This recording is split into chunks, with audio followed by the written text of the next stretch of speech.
Hi, ഞാൻ മെഹറിന്റെ മമ്മിയാണ്. Sorry for being late. ഞാൻ ആക്ച്വലി ഒരു get ready with me shoot ചെയ്യായിരുന്നു. മെഹർ കഴിഞ്ഞ കുറച്ച് ദിവസമായിട്ട് ക്ലാസ്സിൽ വന്നിട്ടില്ല. എനിക്ക് തോന്നുന്നു ലാസ്റ്റ് മൺഡേ ആൻഡ് ട്യൂസ്ഡേ ആയിരിക്കും അല്ലേ?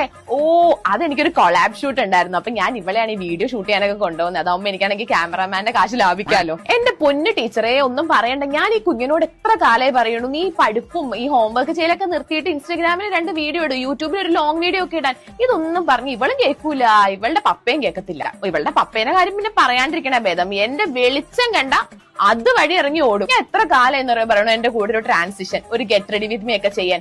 എവിടെ കേട്ട ഭാവം പോലും നടിക്കില്ല. തന്തയും കണക്കാ, മോളും കണക്കാ. നിങ്ങളപ്പോ നിങ്ങളുടെ മകളുടെ ഫ്യൂച്ചറിനെ പറ്റി ഒന്നും ആലോചിക്കണില്ല? ഞങ്ങൾ പരമ്പരാഗതമായിട്ട് ഇൻഫ്ലുവൻസേഴ്സ് ആണ്. എന്റെ മമ്മി ഇൻഫ്ലുവൻസർ ആയിരുന്നു, ഞാൻ ഇൻഫ്ലുവൻസർ ആണ്. അപ്പൊ സ്വാഭാവികമായിട്ട് എന്റെ മോൾ എന്ന് പറയുമ്പോൾ അടുത്ത ഇൻഫ്ലുവൻസർ ആണല്ലോ. പക്ഷെ ഇൻസ്റ്റഗ്രാമിൽ ഒരു സ്റ്റോറി പോലും ഇടാൻ അറിയാൻ പാടാത്ത ഈ കുഞ്ഞിനെ ഞാൻ എങ്ങനെ എന്റെ ഇത്രയും വലിയ എന്റെ ഇൻസ്റ്റഗ്രാമും എന്റെ സോഷ്യൽ മീഡിയ ഒക്കെ ഏൽപ്പിച്ചു കൊടുക്കുക? എനിക്കിതൊക്കെ ആലോചിച്ചിട്ട് ഭയങ്കര ടെൻഷൻ.